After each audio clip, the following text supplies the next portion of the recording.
All right. So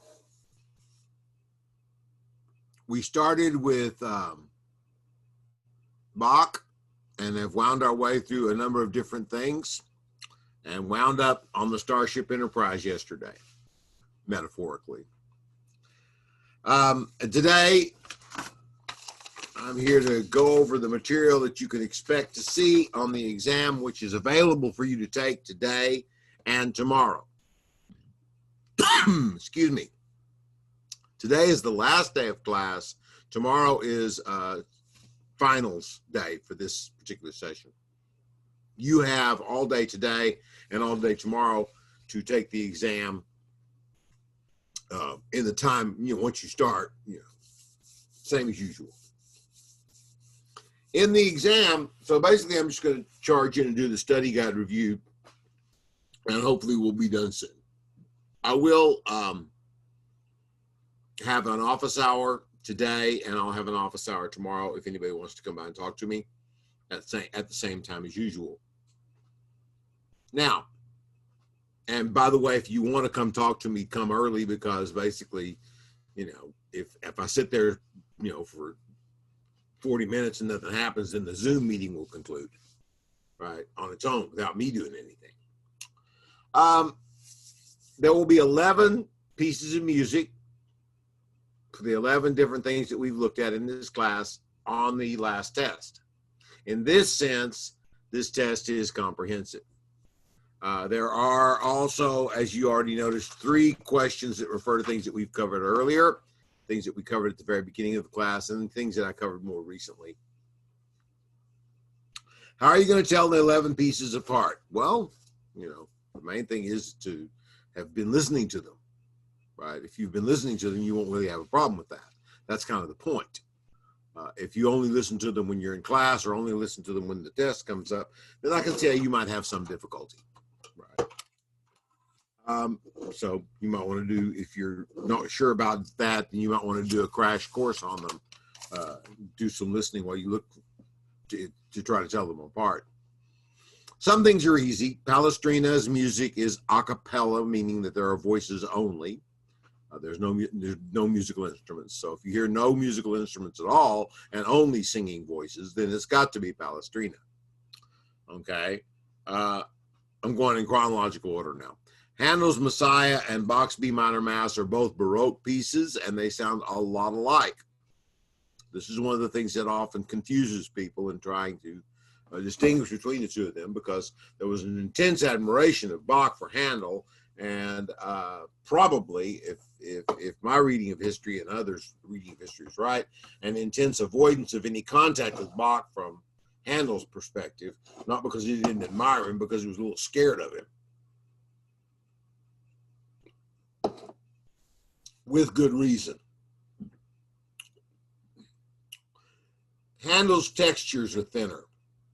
His music is a little easier to connect to. It's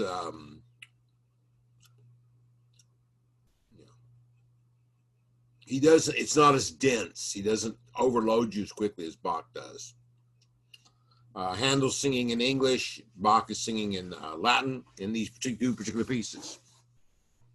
So those things may help. The main thing that will help more than anything else is just listening to the Messiah, listening to Handel's Messiah, and listening to Bach's B minor Mass and saying, well, how are they different? What's different about them?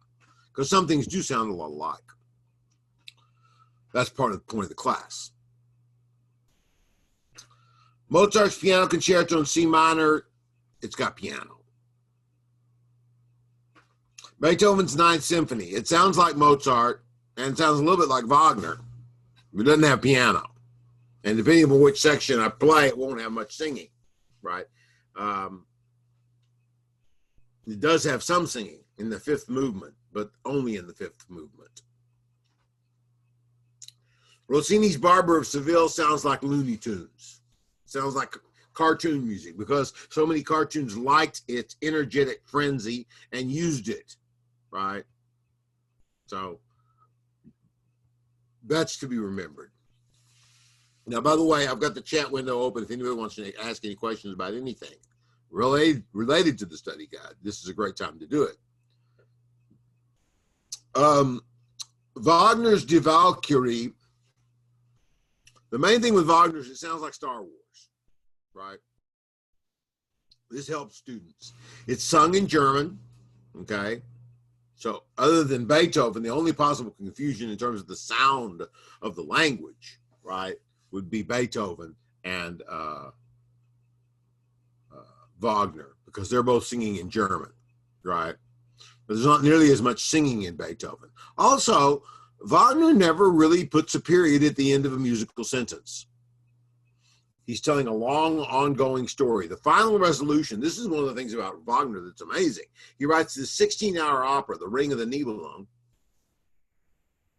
and the final resolution of the final phrase happens in the final moments of the fourth opera.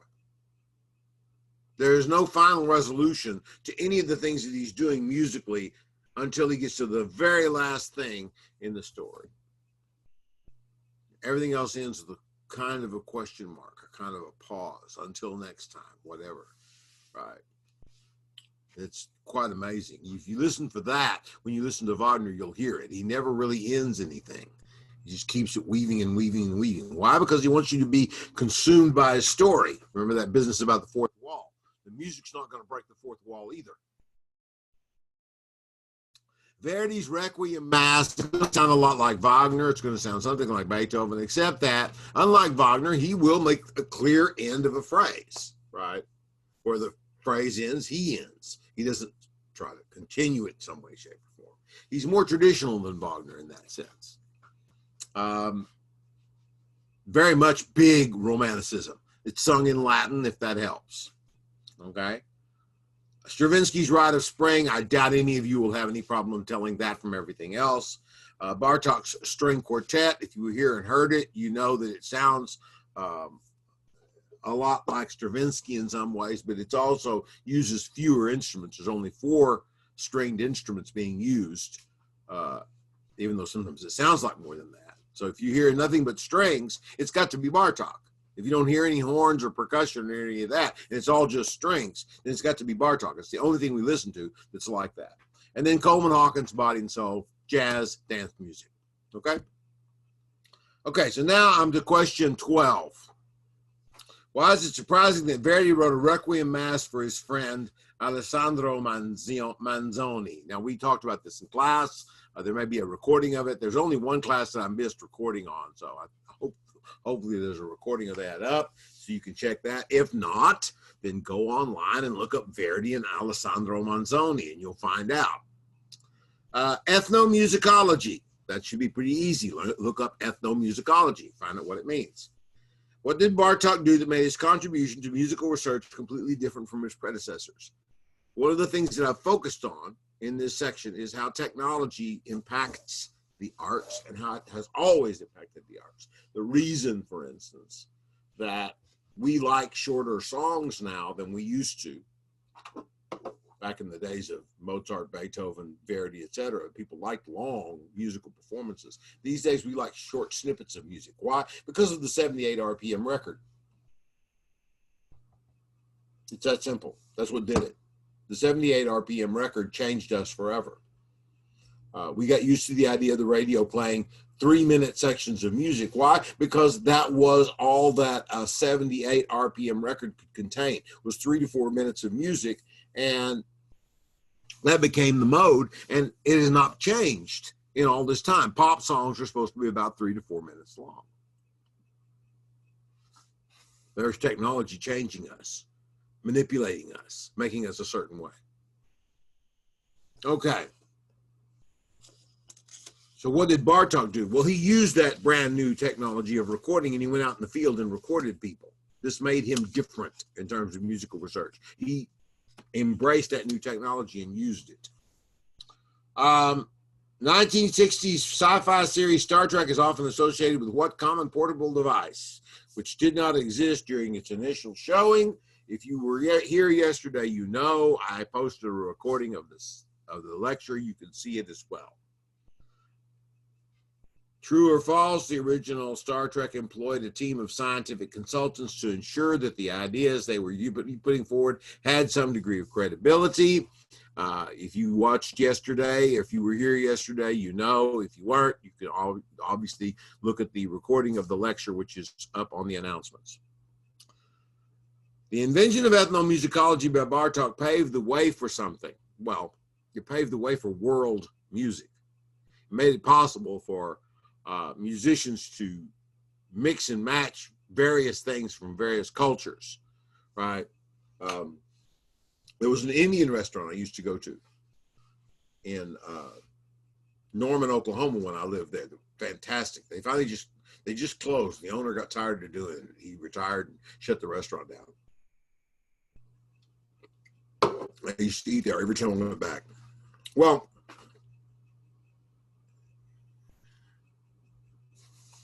one time I was sitting there eating some Indian food and really enjoying it and all. And I noticed the music he was playing, while it sounded traditionally Indian, had something different about it. And I started checking it out to try to figure out what it was. And I figured out real quickly that it had modern drums and bass, and it had modern, like synthesized things added to it, modern, electronic stuff added to it. And so I asked him about it. He says, yeah, well, I was back home not too long ago and I found some of this, I mean, it was nice, but it was definitely mixing Western pop music with traditional Indian classical music. That's become much more common since Bartok. Recording had as much to do with it as Bartok did, but Bartok opened up study of all these various kinds of music in a much more serious way than it had ever been studied before, and showed everybody how to do it. You make recordings and you make transcriptions. Okay, the Bulgar rhythm. If you were here for that, then you know what I had to say about that. The Bulgar rhythm is essentially, if you want to notate it, it's beat 1, the and of 2, and then 4. 1. How many places in your life have you heard this rhythm? If you think about the sound of this rhythm, I gave a number of examples of places where you can hear it.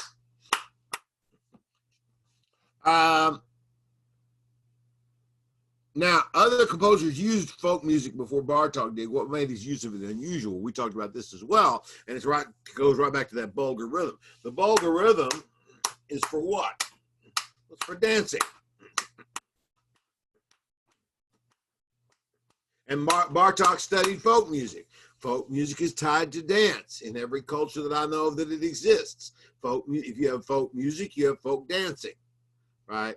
And so this is one of the things that made Bartok different among people who were doing, really pushing the edges of music during that time period.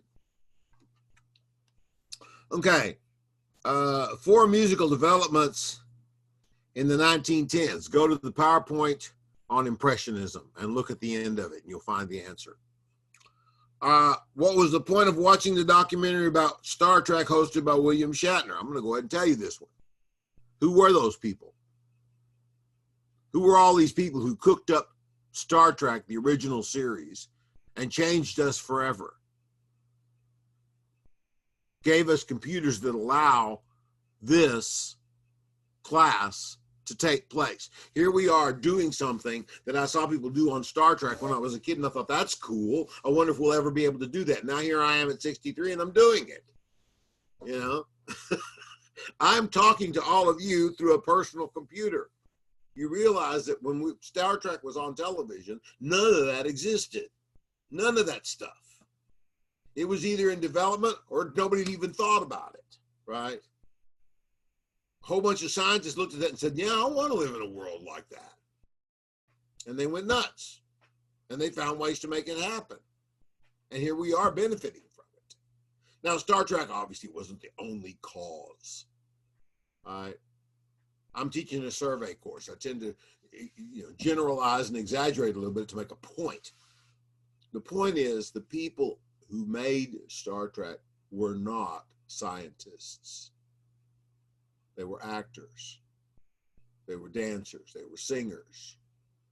The woman who played Lieutenant Uhura had a thriving career as a singer. She's a good singer. Long before she became an actress. Right. Gene Roddenberry was a writer and a director. Costume designers, not a scientist among them.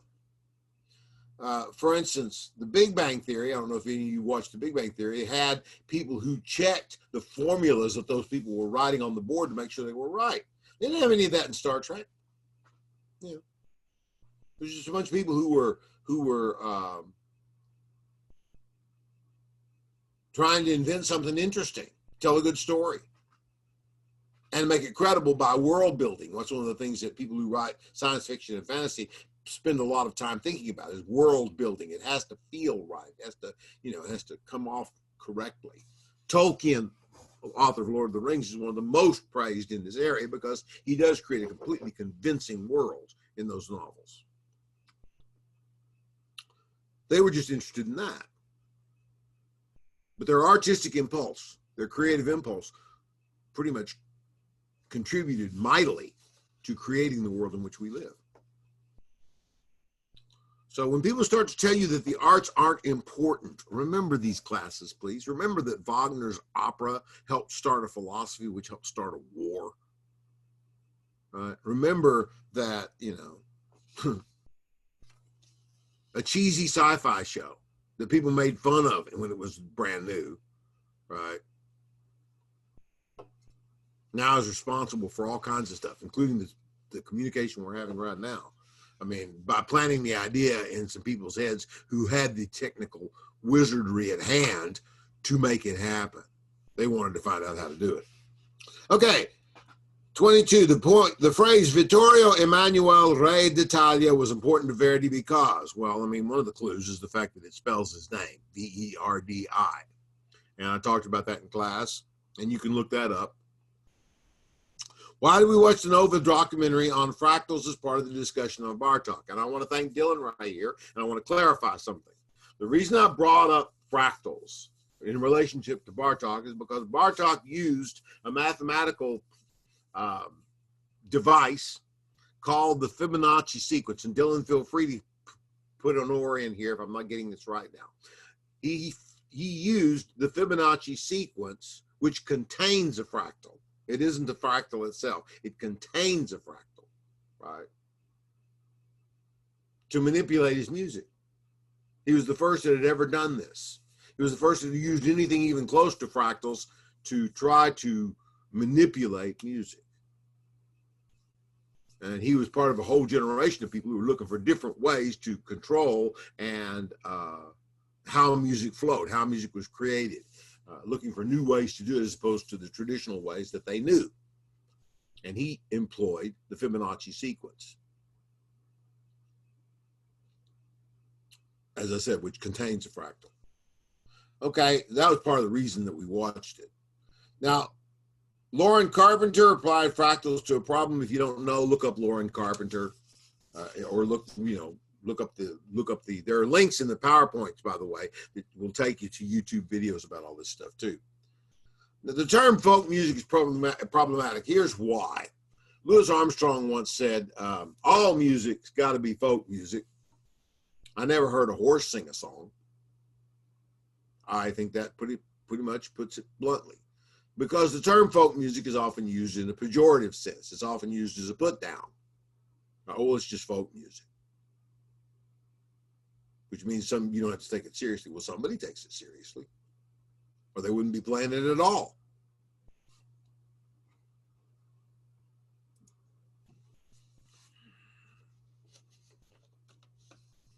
Okay, teleology is not important in this music. You can find the answer to this as well by going to the Impressionism PowerPoint. Men act, women appear is a quote from Ways of Seeing by John Berger, and I applied it to something. I specifically applied it to Lachodrome, L-A-T-C-H-O-D-R-O-M.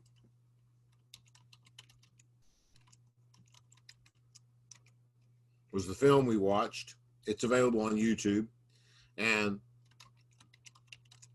men act,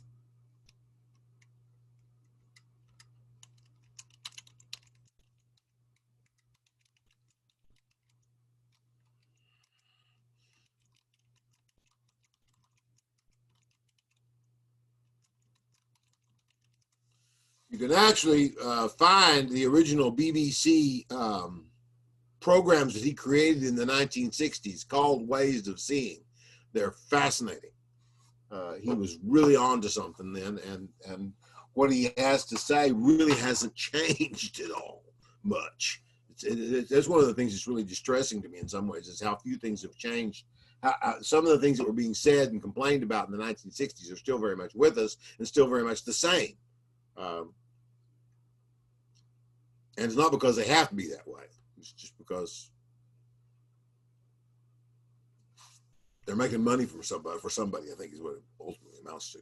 But, you know.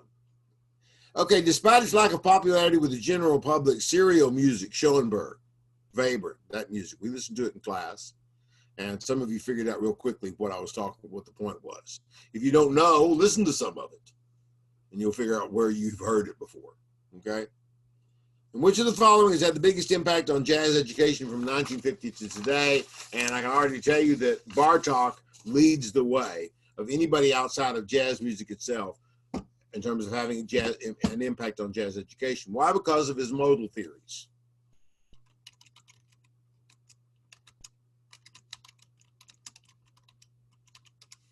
Modal theory has to do with organizing music into scales, not necessarily major and minor scales, but other scales. One of the most popular is called the Dorian scale. It sounds like this.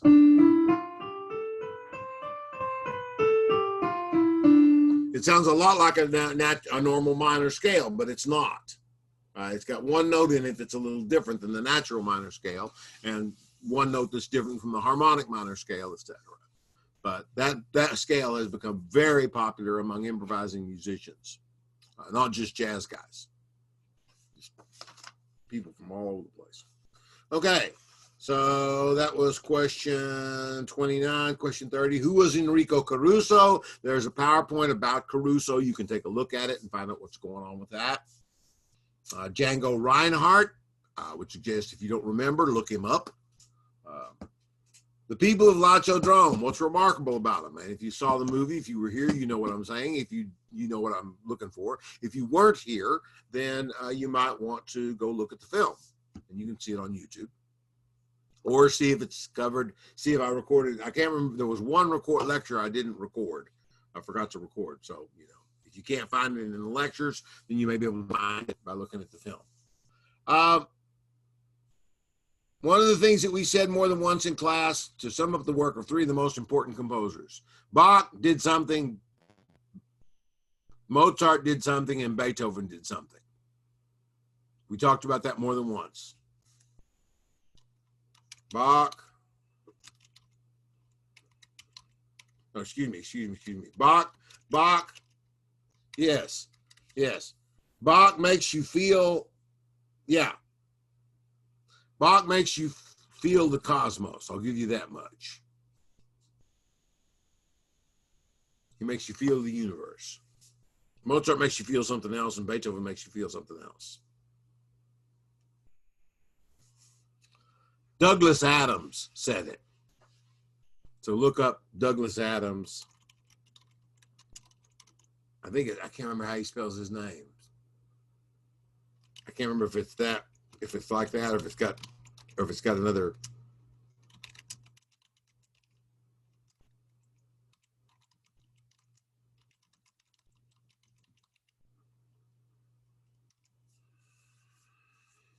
It may have 2 D's in it or 3 A's. I can't remember for sure. He's English. He wrote The Hitchhiker's Guide to the Galaxy, but he made a comment on Bach, Mozart, and Beethoven that's really one for the ages. See if you can find out what it is. Which building inaugurated our use of steel and glass in construction?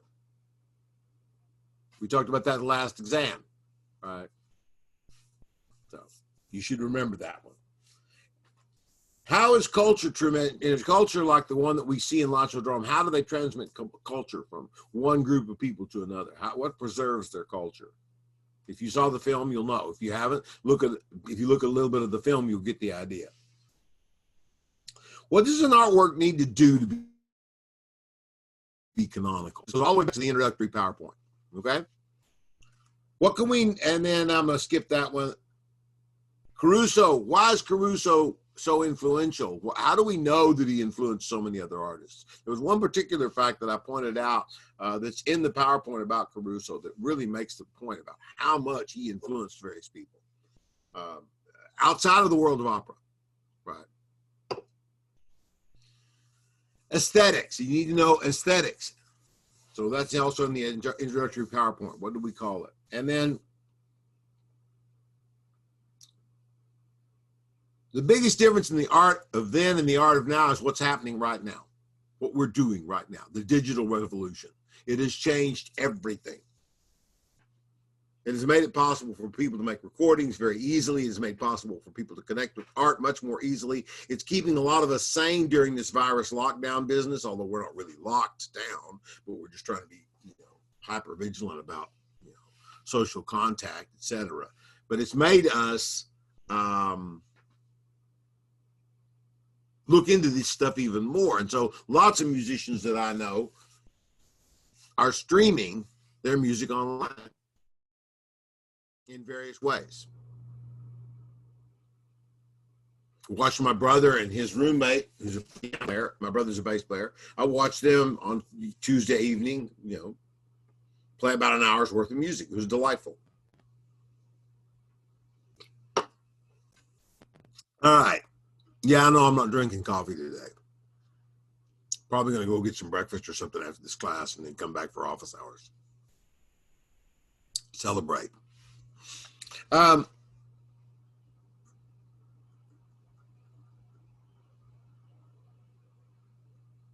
What do we know about the future of art from the history of art? Where is it all going? You're asking me? How would I know? How would anybody know? The one thing I do know is that more and more amazing combinations are going to become possible. But that doesn't tell us anything about what art's going to be like, what it's going to do. I think it's a cinch that the art that your grandchildren enjoy will be a mystery to you in many ways, much as a lot of the art that you enjoy is a mystery to me. And that doesn't mean it's necessarily bad or good. It just means that it wasn't created with me in mind. It was created with you in mind, right? It's the same thing. Humor evolves over time as well. People think, and I'm talking about not necessarily vulgarity. I'm just talking about what people think is funny changes over time. Obviously, we've, in the last 50 years, become much more open to vulgar kinds of humor than we were before. But there's still plenty of clean humor out there that takes different takes, twists on stuff. Okay, look at the difference in the humor in SpongeBob SquarePants and Bugs Bunny. There you go. There's a perfect example. They're both funny, right? How do you know where anything's going? Well, we don't. But what we do know is this. You all have access, as do I, to more art, to more creative thinking, to more stuff, more information about the arts than any generation in history. And it's all right there at the tips of your fingers. All you have to do is make some noises on enter some numbers or some letters into a computer screen, and you can call it just about anything. Which is why the art of now is so different than the art then. Not just the art, everything about now is different than then. My question to you is, you have all this stuff at your fingertips. What are you going to do with it?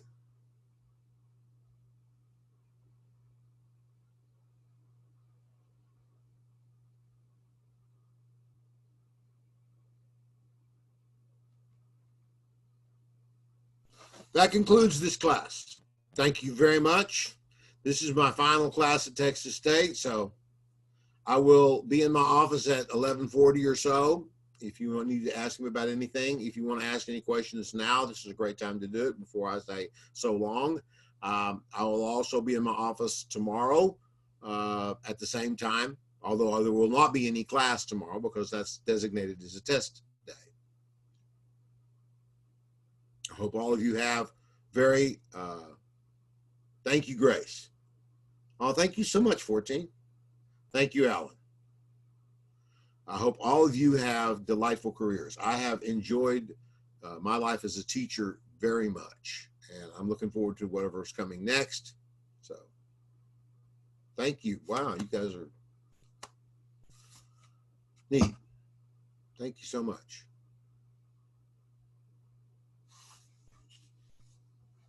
All right. With that,